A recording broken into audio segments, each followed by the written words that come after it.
Agape സ്നേഹം മനുഷ്യനെ സൗഖ്യമാക്കുന്ന സ്നേഹമാണ്. അഗാപ്പെ സ്നേഹം മനുഷ്യനെ വീണ്ടെടുക്കുന്ന സ്നേഹമാണ്.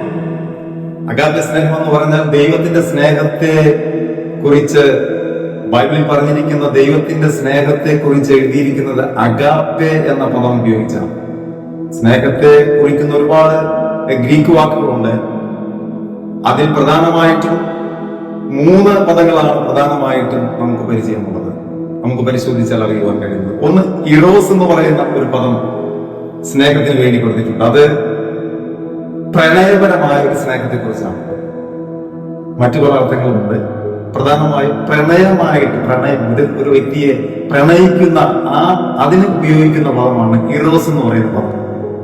മറ്റൊരു പദം നമുക്ക് കാണാൻ കഴിയുന്നത് ഫില്ല. ആ സ്നേഹം വളരെ നല്ല സ്നേഹമാണ്. നല്ല സ്നേഹത്തെ കുറിച്ച് എഴുതുവാനാണ് ആ പദം ഉപയോഗിക്കുന്നത്. സുഹൃത്തുക്കളുടെ സ്നേഹം, ഫ്രണ്ട്ഷിപ്പ് ലവ്, ബ്രദർലി ലവ്, ഇതെല്ലാം കുറിക്കാൻ വേണ്ടി എഴുതിയിരിക്കുന്ന ഒരു പദമാണ് ഫില്ല എന്ന് പറഞ്ഞിരിക്കുന്ന ഒരു പദം.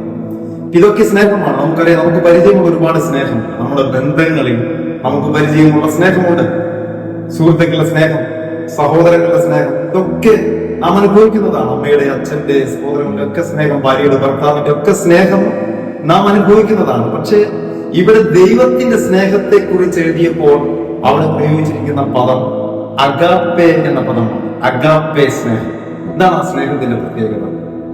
ആ സ്നേഹത്തിന്റെ പ്രത്യേകത അതിരുകളില്ലാതെ നമ്മെ സ്നേഹിക്കുന്ന സ്നേഹം, അൺകണ്ടീഷണൽ.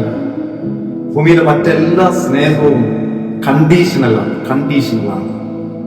നാം അവരെ സ്നേഹിച്ചാൽ അവർ നമ്മെ സ്നേഹിക്കും. നാം അവരോട് കരുണ കാണിച്ചാൽ നമുക്ക് കരുണ ലഭിക്കും. നാം ഒരു വ്യക്തിയെ സഹായിച്ചാൽ ആ വ്യക്തി നമ്മെ സഹായിക്കും. നാം ഒരു വ്യക്തിക്ക് വേണ്ടി എന്തെങ്കിലും ഉപകാരം ചെയ്താൽ ആ വ്യക്തി നമുക്ക് തിരിച്ചും ഉപകാരം ചെയ്യും. നാം ഒരു വ്യക്തിയോട് കരുണ കാണിച്ചാൽ ആ വ്യക്തി നമ്മോട് കരുണ കാണിക്കും. നാം ഒരു വ്യക്തിയെ സ്നേഹിച്ചാൽ ആ വ്യക്തി നമ്മെ സ്നേഹിക്കും. ഇതെല്ലാം നാം ഇവിടെ കാണുന്ന സ്നേഹമാണ്. നമ്മെ സ്നേഹിക്കുന്നവരെ നാമും തിരിച്ച് സ്നേഹിക്കും. നാം സ്നേഹിക്കുന്നവർ നമ്മെ തിരിച്ച് സ്നേഹിക്കും. ഇത് നാം ഇവിടെ കാണുന്ന സ്നേഹം.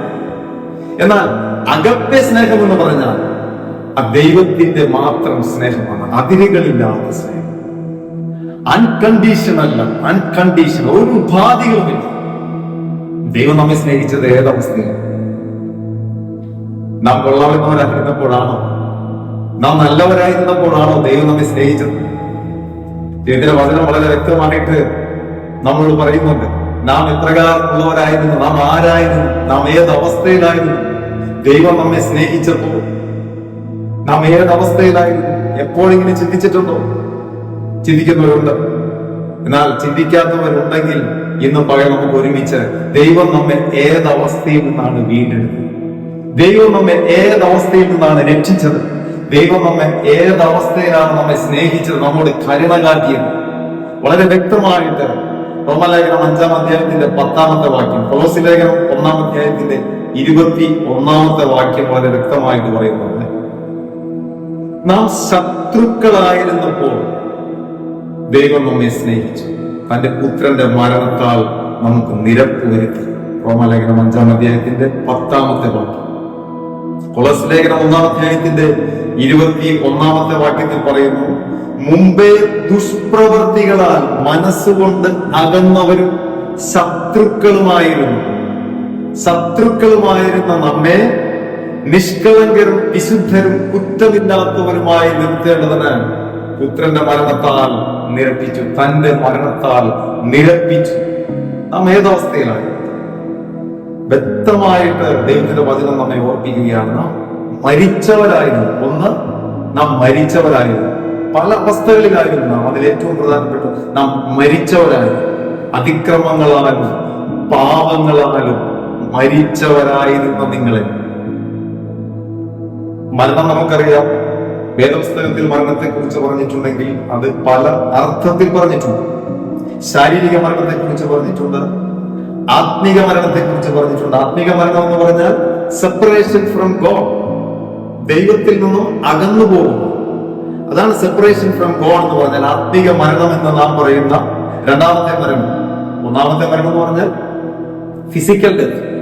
രണ്ടാമത് മരണത്തെ കുറിച്ച് പറഞ്ഞിട്ടുള്ളത് ആത്മീക മരണം. പിന്നെ നിത്യമരണം. നിത്യമരണം നമുക്കില്ലാത്തതോർത്ത് ഞാൻ കർത്താവിന് സ്തോത്രം ചെയ്യും. നിത്യമരണത്തിൽ നിന്ന് കർത്താവ് നമ്മെ വിടുവിച്ചതിനായിട്ട് ഞാൻ കർത്താവിനെ സ്തോത്രം ചെയ്യും. നിത്യമരണം എന്ന് പറഞ്ഞാൽ ഇറ്റേണൽ സെപ്പറേഷൻ, നിത്യമായിട്ട് എവർലാസ്റ്റിംഗ് സെപ്പറേഷൻ ഫ്രം ഗോഡ്. നമുക്കതില്ല. ഞാൻ അതിനായിട്ട് കർത്താവിന് ഒരിക്കൽ കൂടി സ്തോത്രം ചെയ്യുക. അപ്പൊ നിത്യ മരണത്തിൽ നിന്ന്, ശാരീരിക മരണത്തിൽ നിന്ന്, ആത്മീക മരണത്തിൽ നിന്ന്, ഈ 3 അവസ്ഥകളിൽ നിന്നും കർത്താവ് നമ്മെ വിടിവിക്കും.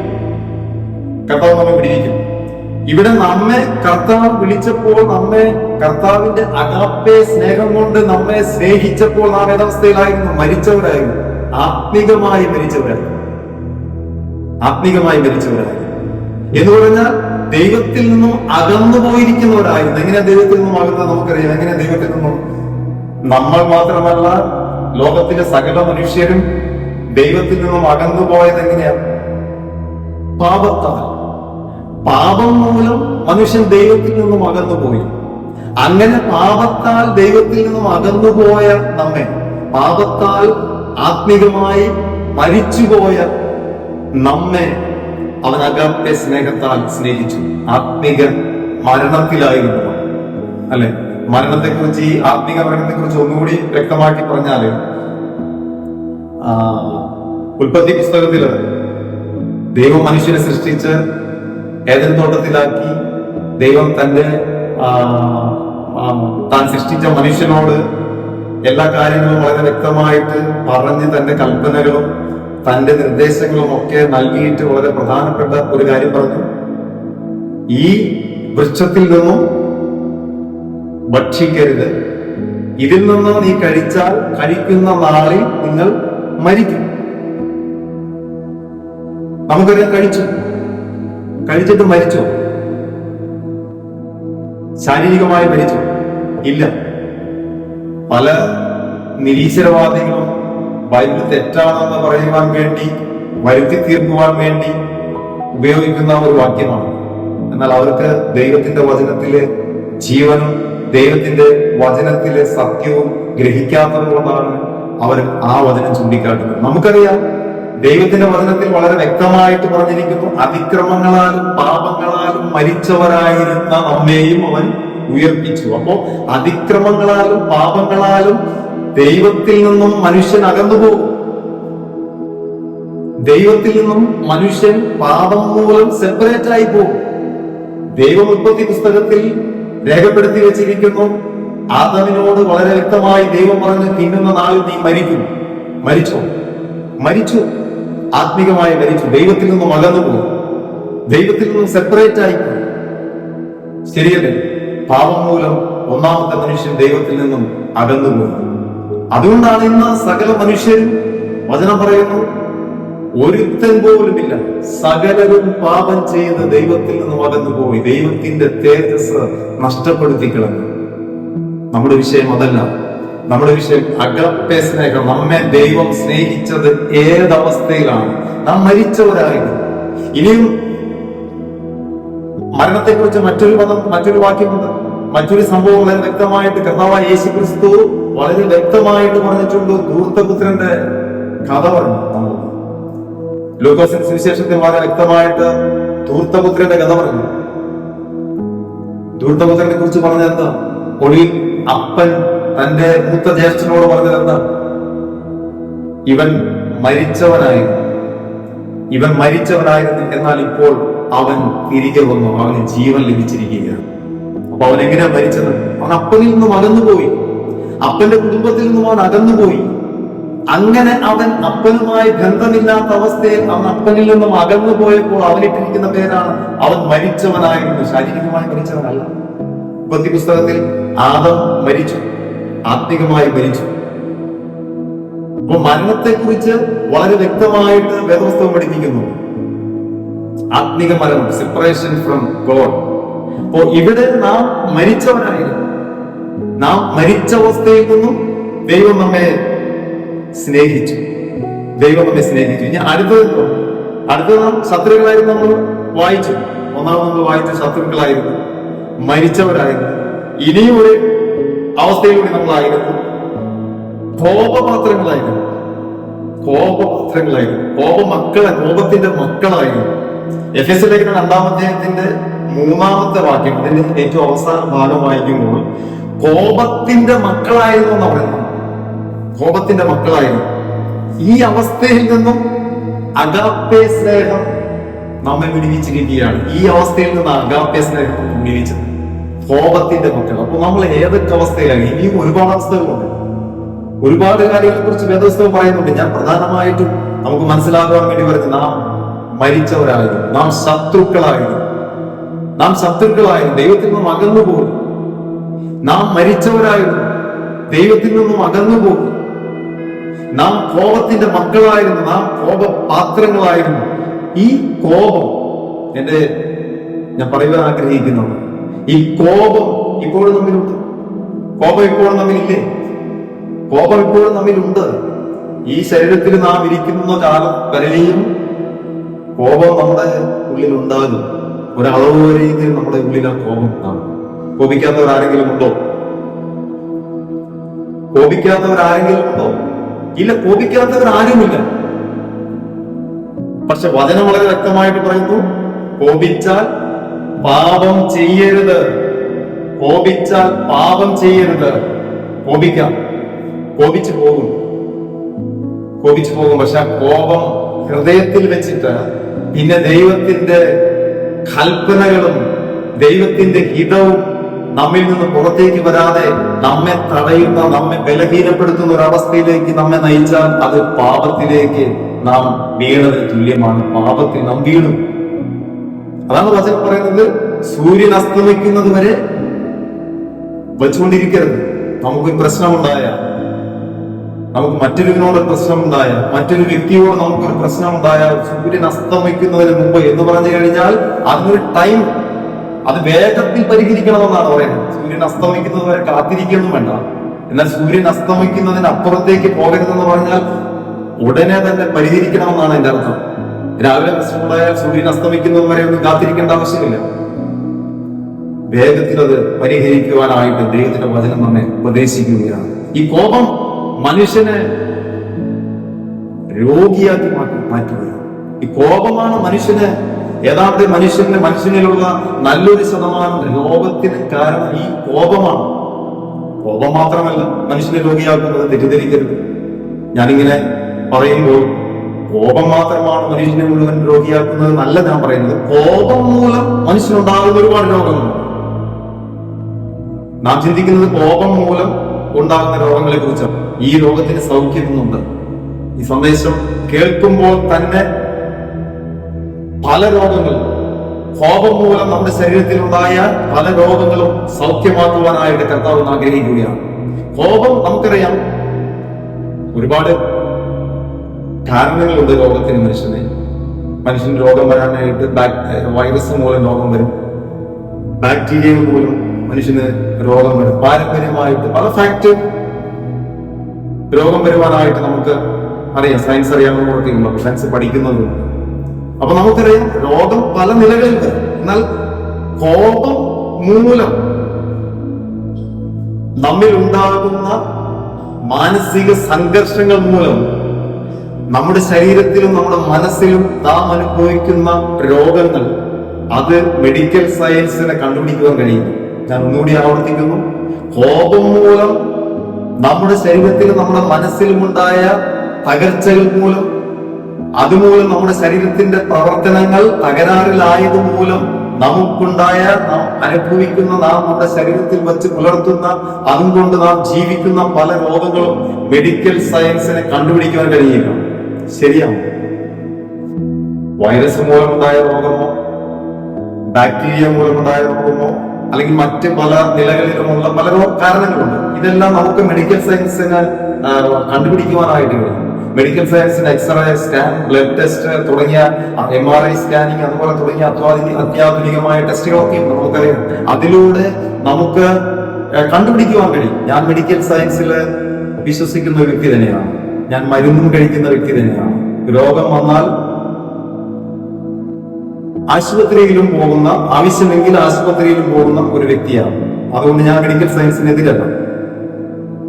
പക്ഷേ എത്ര പരിശോധിച്ചിട്ടും എത്ര ടെസ്റ്റുകൾ നടത്തിയിട്ട് എത്ര മരുന്നുകൾ കഴിച്ചിട്ടും മാറാത്ത ചില രോഗങ്ങൾ നമ്മുടെ സമൂഹത്തിലുണ്ട്, പലരിലുമുണ്ട്. പ്രധാനമായിട്ട് വിഷാദ രോഗം. വിഷാദം പല കാരണങ്ങളുമുണ്ട്, പല പ്രശ്നങ്ങൾ കൊണ്ട് വിഷാദ രോഗം ഉണ്ടാകും. പക്ഷെ കോപം മൂലം, ശത്രുത മൂലം, നമുക്ക് ക്ഷമിക്കാൻ കഴിയാത്ത നമ്മുടെ അവസ്ഥകൾ മൂലം നമുക്ക് ഒടുവിൽ വന്നു ചേരുന്ന ഒരു അവസ്ഥയുണ്ട് വിഷാദ രോഗം. ഈ വിഷാദ രോഗത്തിന് മെഡിക്കൽ സയൻസ് നൽകുന്ന മരുന്ന് കഴിച്ചാൽ മാറുകയില്ല. കാരണം ഞാൻ പറഞ്ഞത് പല കാരണങ്ങൾ കൊണ്ട് വിഷാദ രോഗം ഉണ്ടാകും.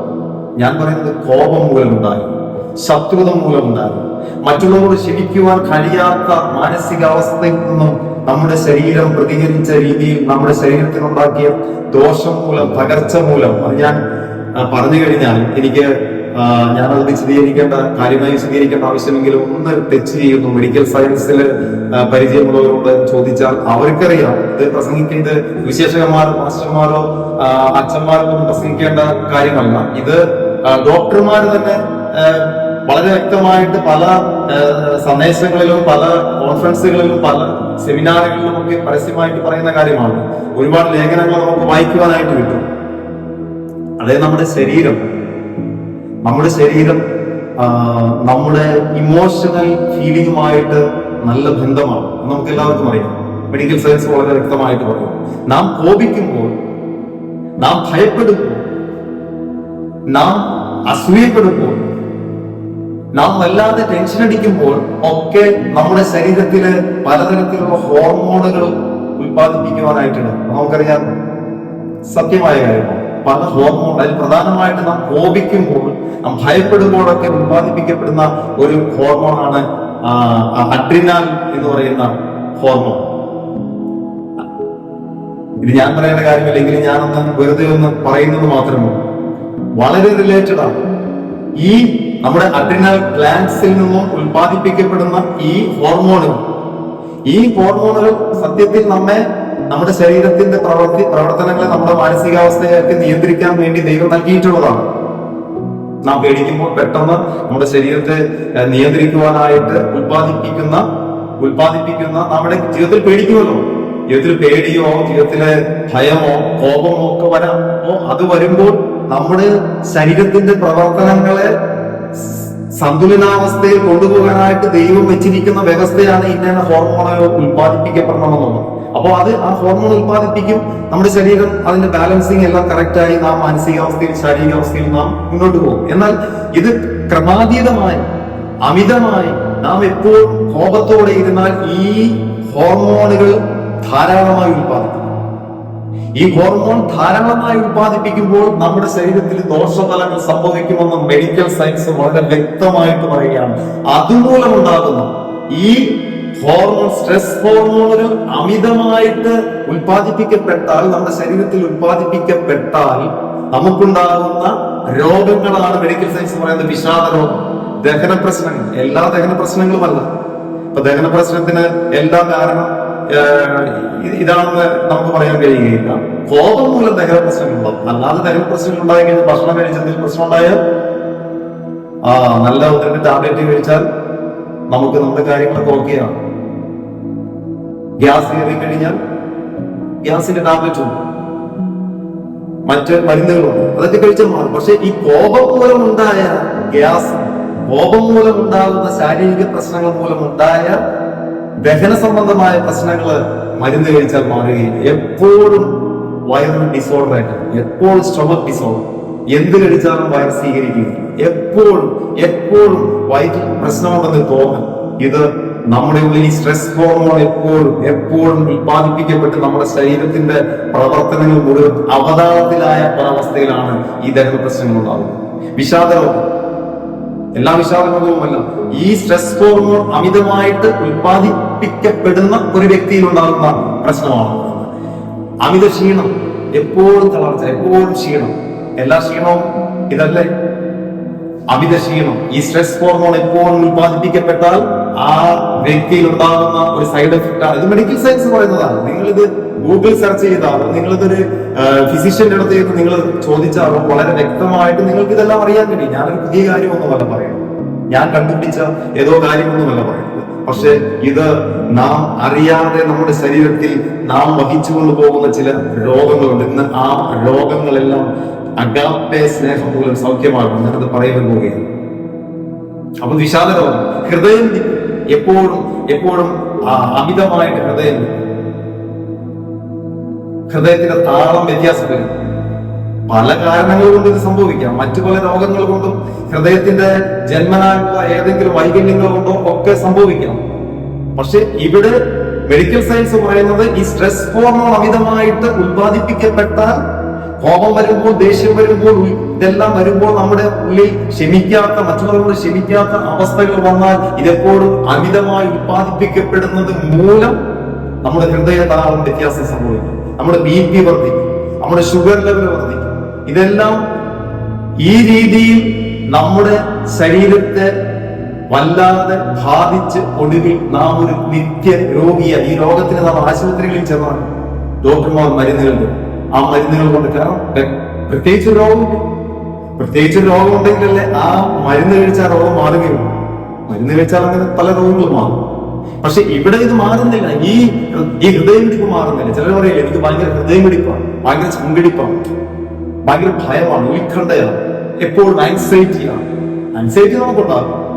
ജീവിതത്തിൽ നമുക്ക് ചില വിഷയങ്ങൾ നമ്മുടെ ജീവിതത്തിൽ കടന്നു വരുമ്പോൾ ചിലപ്പോൾ പെട്ടെന്ന് നമുക്ക് ആൻസൈറ്റി വരും. അത് നിമിഷ നേരങ്ങൾ കൊണ്ട് പല രീതിയിൽ അത് മാറിപ്പോകും. ദൈവത്തിന്റെ വചനത്തിൽ ആശ്രയിച്ച്, ദൈവത്തിന്റെ വാഗ്ദത്തങ്ങളിൽ വിശ്വസ്തതയിൽ നമ്മൾ മുറുകെ പിടിക്കുമ്പോൾ, ദൈവവചനം നാം വിശ്വസിക്കുമ്പോൾ ഒക്കെ ആൻസൈറ്റി മാറിപ്പോകാനിടവും. ഇനി അല്ലാത്തവരിലും അവർ മറ്റു പല രീതിയിലും ചെറിയ ആൻസൈറ്റികളൊക്കെ അവരുടെ ജീവിതത്തിൽ മാറിപ്പോകാനായിട്ടാണ്.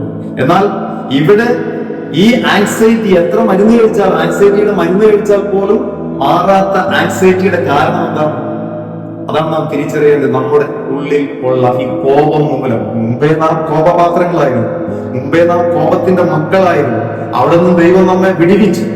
അപ്പൊ ഇനി ഈ കോപം നമ്മുടെ ജീവിതത്തിൽ വന്നു കഴിയുമ്പോൾ ആ കോപം അടക്കുവാൻ കഴിയാതെ ഒരു വ്യക്തിയോട് ഏതെങ്കിലും രീതിയിൽ ഒരു വെറുപ്പ് വരുമ്പോൾ ആ വെറുപ്പ് നമ്മുടെ ഹൃദയത്തിൽ നിന്നും നീക്കുവാൻ കഴിയാതെ അത് എപ്പോഴും വർദ്ധിച്ച് ഈ കോപം പെരുകി, ശത്രുത പെരുകി, അപ്പോൾ നമ്മുടെ ശരീരത്തിൽ നിന്നും ഈ ഹോർമോൺ ഇങ്ങനെ ഉത്പാദിപ്പിക്കപ്പെട്ടുകൊണ്ടിരിക്കുകയാണ്. സ്ട്രെസ് ഹോർമോണുകൾ ഉത്പാദിപ്പിക്കപ്പെട്ടുകൊണ്ടിരിക്കുകയാണ്.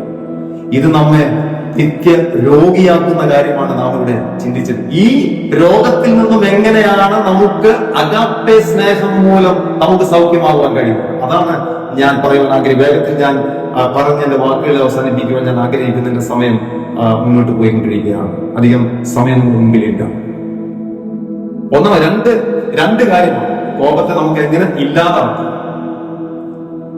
നമ്മുടെ ഉള്ളിലിരിക്കും നമുക്ക് നിയന്ത്രിക്കുവാൻ നാം എത്ര ആഗ്രഹിച്ചാലും, നാം എത്ര പ്രയത്നിച്ചാലും നമ്മുടെ കഴിവുകൾ കൊണ്ടൊന്നും ഈ കോപത്തെ നിയന്ത്രിക്കുവാനായിട്ട് കഴിയും ഇല്ല. ഒരു പരിധി വരെ ചിലപ്പോ നമുക്ക് ഈ കോപം നമുക്ക് പ്രകടിപ്പിക്കാതിരിക്കാൻ കഴിയും. ഒരു വ്യക്തിയോട് നമുക്ക് കോപമുണ്ട്, ഒരു വ്യക്തിയോട് നമുക്ക് കടുത്ത നീരസമുണ്ട്. പക്ഷെ നമുക്ക് വേണമെങ്കിൽ പുറത്ത് പ്രകടിപ്പിക്കാതെ നമുക്ക് അഡ്ജസ്റ്റ് ചെയ്ത് നമുക്ക് പോകാൻ കഴിയും. പുറത്ത് പ്രത്യേകിച്ച് നമ്മളൊന്നും പ്രകടിപ്പിക്കാതെ, പക്ഷെ ഉള്ളിലുണ്ട്, ഹൃദയത്തിലുണ്ട്. കുപ്പിയിൽ നമ്മൾ ഈ കോപം വെച്ചുകൊണ്ട് കുപ്പിയിൽ വെച്ച് നമ്മൾ പോക്കറ്റിലിട്ടുകൊണ്ട് നടക്കുകയാണ്. ഈ പ്രയാസങ്ങൾ അനുഭവിക്കുന്ന ഒത്തിരി പേർ നമ്മുടെ സമൂഹത്തിലുണ്ട്. അതിനൊറ്റ റെമഡിയും, ആ റെമഡി ഞാൻ വേഗത്തിൽ പറയാം. 2 സ്റ്റെപ്പ്. ഒന്ന്, അഗാപ്പെ സ്നേഹത്തിനായിട്ട് ഇതുവരെ ഈ അഗാപ്പെ സ്നേഹം അനുഭവിക്കാത്ത ആരെങ്കിലും കേൾക്കുകയോ കാണുകയോ ചെയ്യുന്നുണ്ടെങ്കിൽ ഈ അഗാപ്പെ സ്നേഹത്തിനായിട്ട് നിങ്ങളുടെ ഹൃദയത്തെ തുറക്കും. അഗാപ്പെ സ്നേഹത്തിനായിട്ട് ഈ ലോകത്തിലെ മനുഷ്യന്റെ സ്നേഹത്തിനായിട്ടല്ല ഹൃദയം തുറക്കേണ്ടത്. ഈ ലോകത്തിലെ സ്നേഹത്തെക്കാൾ ഉപരിയായി, അതിരുകളില്ലാതെ, അൺകണ്ടീഷണലായിട്ട് നമ്മെ ഉള്ള അവസ്ഥയിൽ, നമ്മെ ആർക്കും അംഗീകരിക്കാൻ പറ്റാത്ത അവസ്ഥയിലായിരിക്കാം മനുഷ്യൻ. ഇതകത്തുള്ളവരെ സംബന്ധിച്ചല്ല, ഇതൊരു പക്ഷെ ഇത് പുറത്തുള്ളവർക്കാണ്. നാം ആ സ്നേഹം അനുഭവിച്ചതാണ്. നാം ആ സ്നേഹം അനുഭവിച്ച നാം കർത്താവിന്റെ മക്കളായി തീർന്നിരിക്കുകയാണ്. എന്നാൽ ഇതുവരെ ഈ സ്നേഹം ഹൃദയത്തിൽ അനുഭവിക്കാൻ കഴിയാത്ത ഒരുപാട് ആളുകൾ ഈ ലോകത്തിലുണ്ട്.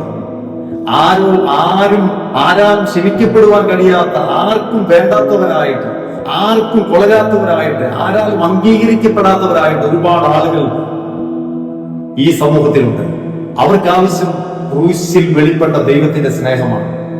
അവർക്ക് ആവശ്യം ക്രൂശിൽ വെളിപ്പെട്ട ദൈവത്തിന്റെ സ്നേഹമാണ്. ദൈവത്തിന്റെ സ്നേഹം എല്ലാവരെയും സ്വീകരിക്കുന്നതാണ്. എല്ലാവരെയും, ഏത് മഹാപാപിയെയും ഏത് കൊടും പാപിയെയും സ്വീകരിക്കുന്ന സ്നേഹമാണ് ദൈവത്തിന്റെ സ്നേഹം.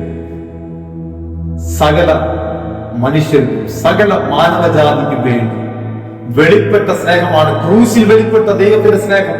ആ ക്രൂശിലെ സ്നേഹം അഗാപ്പെ സ്നേഹമാണ്. ആ സ്നേഹത്തിനായി ഹൃദയം തുറക്കുമെങ്കിൽ ആ സ്നേഹം നിങ്ങളുടെ ഹൃദയത്തിലേക്ക് ഒഴുകുവാനായിട്ടുണ്ട്. ക്രൂശിലെ സ്നേഹം, ക്രൂശിൽ നിന്നും ഒഴുകിയ സ്നേഹം നിങ്ങളുടെ ഹൃദയത്തിലേക്ക് ഒഴുകുവാനായിട്ടുണ്ട്. ആ സ്നേഹം നിങ്ങളുടെ ഹൃദയത്തിലേക്ക് വന്നു കഴിയുമ്പോൾ നിങ്ങളുടെ പാപങ്ങൾ ക്ഷമിക്കപ്പെടും. ഒന്നാം, നിങ്ങളുടെ പാപങ്ങൾ ക്ഷമിക്കപ്പെടും.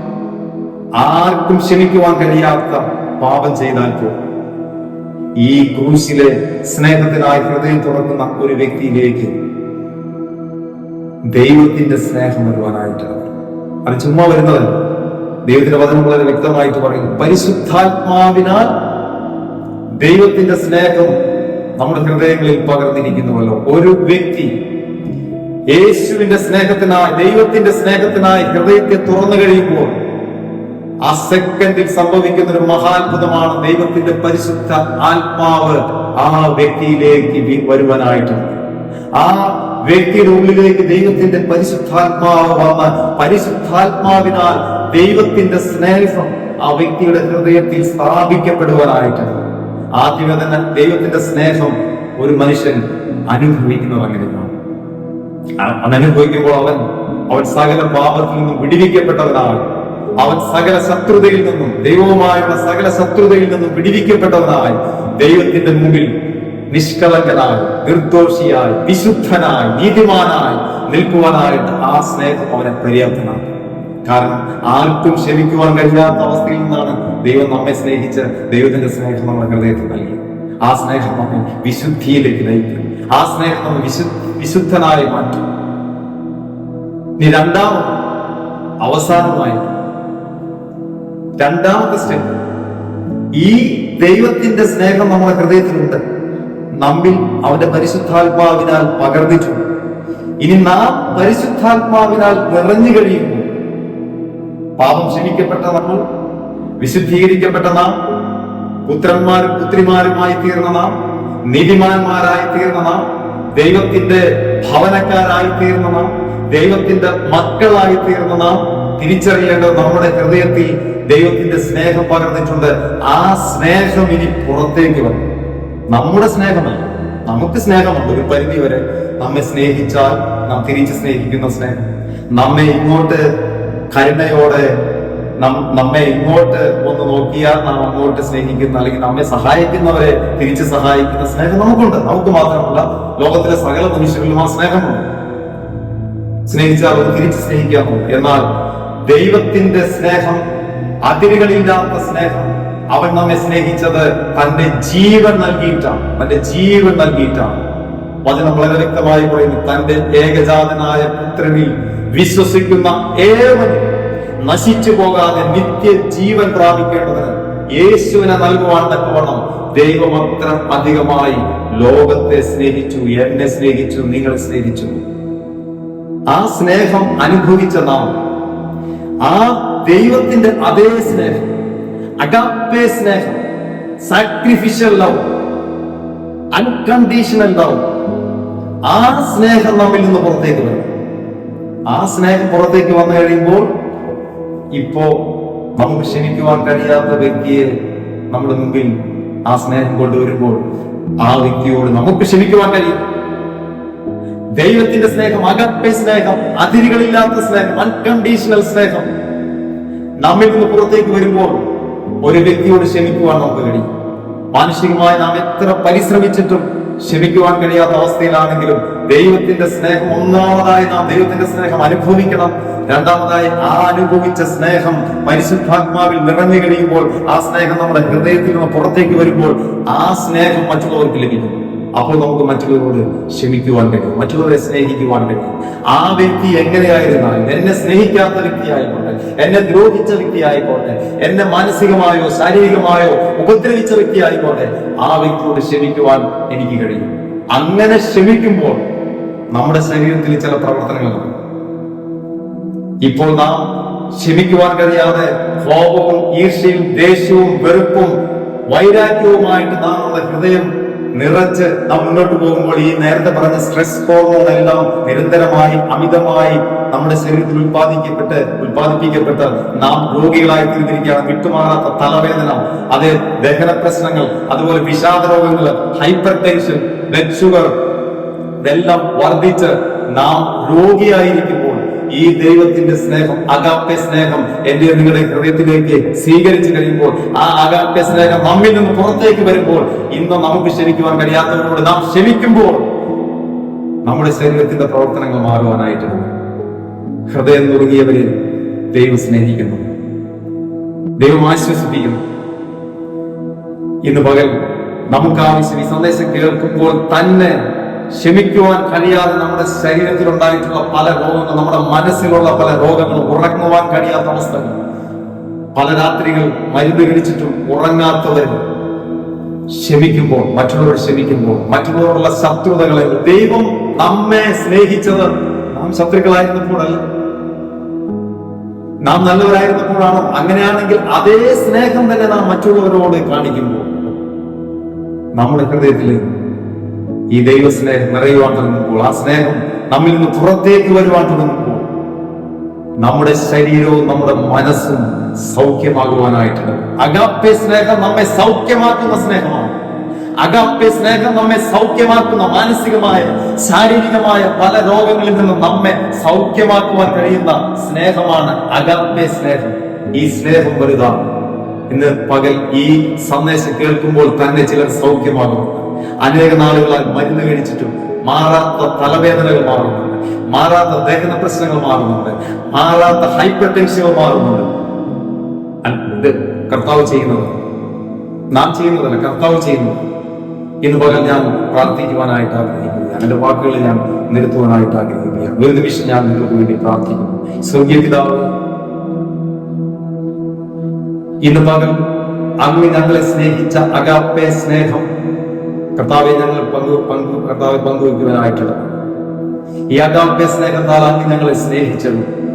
ഞങ്ങൾ പാപികളും ദോഷികളുമായിരുന്നു, ഞങ്ങൾ മരിച്ചവരായിരുന്നപ്പോൾ, ദൈവത്തോട് അകന്നവരായിരുന്നപ്പോൾ, ഞങ്ങൾ ദൈവത്തിൽ നിന്നും അകന്നവരായിരുന്നപ്പോൾ, ഞങ്ങൾ കോപത്തിന്റെ മക്കളായിരുന്നപ്പോൾ അങ്ങ് ഞങ്ങളെ സ്നേഹിച്ചതിനായിട്ട് ഞങ്ങൾ നന്ദി പറയുകയാണ്. കർത്താവെ, ആ അഗാപ്പെ സ്നേഹം ഞങ്ങളെ മാറ്റിയതിനായിട്ട് നന്ദി, ഞങ്ങളെ രൂപാന്തരപ്പെടുത്തിയതിനായിട്ട് നന്ദി പറയുകയാണ്. അഗാപ്പെ സ്നേഹം ഞങ്ങളെ ദൈവത്തിന്റെ മക്കളാക്കിയതിനായിട്ട് നന്ദി പറയുകയാണ്.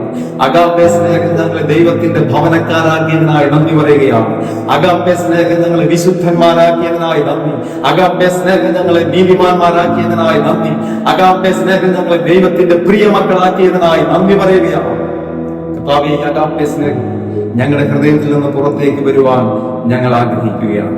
ഇന്ന് പകൽ കർത്താവേ, നിന്റെ ആത്മാവിനാൽ ഞങ്ങളെ അധികമായിട്ട് നിറച്ച്, നീ ഞങ്ങളിൽ അങ്ങയുടെ സ്നേഹം പരിശുദ്ധാത്മാവിനാൽ ഞങ്ങളിൽ പകർന്നിട്ടുള്ള ദൈവത്തിന്റെ സ്നേഹം ഞങ്ങളിൽ നിന്ന് പുറത്തേക്ക് വരുമ്പോൾ കർത്താവെ, ഞങ്ങൾക്ക് ഇന്നുവരെ ക്ഷമിക്കുവാൻ കഴിയാത്ത പലരോടും കർത്താവെ ക്ഷമിക്കുവാനായിട്ട് അങ്ങയുടെ കൃപ നൽകുമാറാകട്ടെ.